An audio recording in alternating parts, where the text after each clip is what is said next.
বৃহস্পতিবার ময়নাগুড়ি ব্লকের ধর্মপুর গ্রাম পঞ্চায়েত এলাকার ক্ষতির মাঠ এলাকায় একটি কসমেটিক্স দোকানে চুরি হয়। মাথায় হাত ব্যবসায়ীর এ ব্যাপারে ময়নাগুড়ি থানায় একটি অভিযোগ জমা করেছে দোকান মালিক।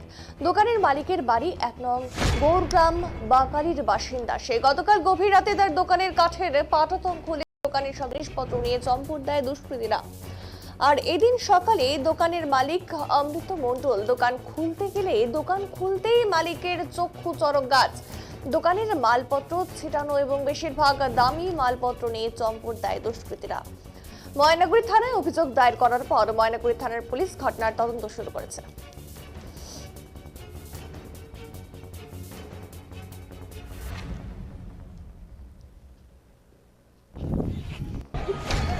ঘটনাটা হচ্ছে দোকানে চুরি হয়েছে কালকে রাত। মানে কখন বুঝলেন চুরি হয়েছে? আজকে সকালে মোটামুটি 6টার দিকে শুনছি। কিভাবে শুনলেন? পাশের দোকান খুলতে আসে, ও ফোন করলো আমাকে। তারপর গিয়ে কি দেখলেন? এসে দেখি মোটামুটি তালা ভেঙে, তালা তো যেরকম তালা ওইরকমই আছে, নিচে মোটামুটি সিকেলের ওখানে ভেঙে ভিতর দিয়ে ঢুকছে।